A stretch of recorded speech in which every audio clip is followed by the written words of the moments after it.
And as leaders, we have to see now, how do we reach the masses? We cannot do so with the same methodology that we did in the 70s and the 80s.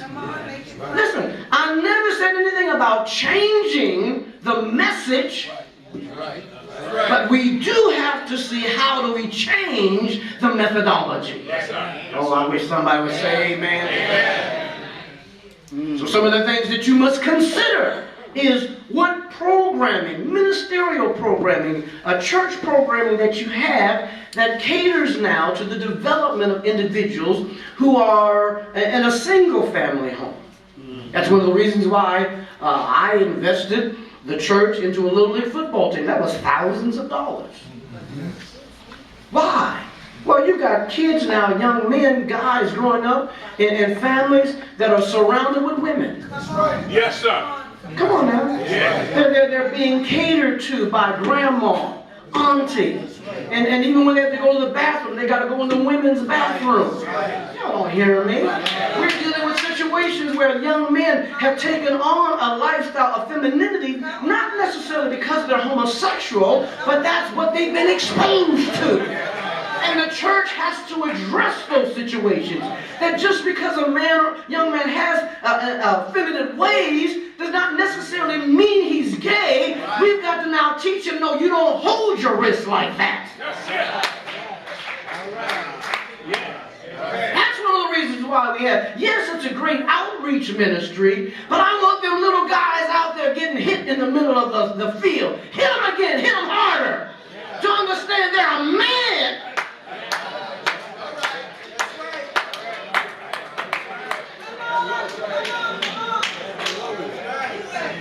Somebody gonna say amen.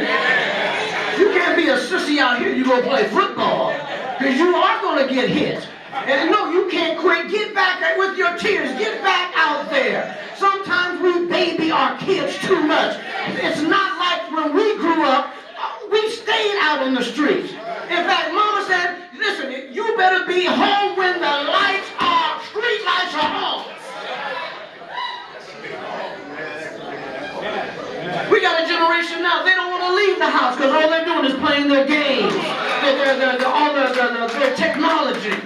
Y'all don't hear me, saints? And while they're sitting there on the couch playing the games with you, they're getting fatter and fatter. Diabetes now in young people are all-time high. Obesity in our young people are all-time high. Why? Because we don't even allow physical activity. And the church has to address these issues. Family composition. Number 2, daily commute for individuals. There used to be a time when the church was built in the neighborhood. Come on now. People walk to church. Y'all don't hear me. People walk to church. Walked blocks to church. Oh, things have changed now. And because we're in such a society, we got people commuting. You can have a church in San Diego, and people are coming from all different parts of the state. Right. So our programming has to follow suit.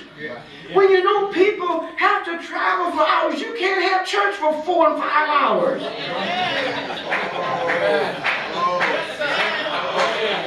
If the church service starts at 10:30, you can't be starting at 11:15 with testimony service. The devil is a lie.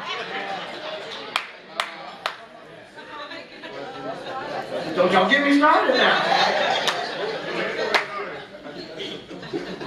We have to understand that people are commuting, they're traveling, they got other issues. So that means we got to be timely in our service.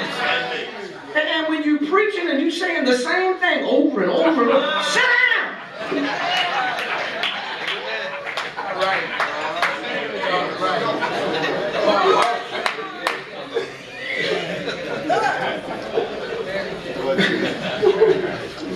You know Mother gonna sing that same song every Sunday. It's like that's the only song she knows. And then she gotta sing all 3 verses.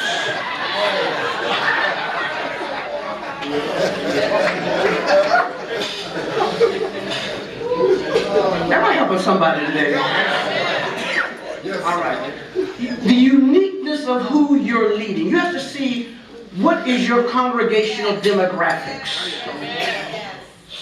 What makes up your congregation? Then you've got to prepare your ministry to reach those individuals. Come on. If you've got a great influx of Hispanics in your church, you've got to learn or find somebody who can speak Spanish. Then you've got to cater even the songs that are appropriate, that help make them feel comfortable. We can't try to make people like we are. But we have to see, how do we minister to them where they are. Oh, somebody gonna say amen. Changes in societal age groups. Stay with me here. Stay with me here. Again, I'm the last of the baby boomers. My age. And I'm 50, I'll be 57 this year.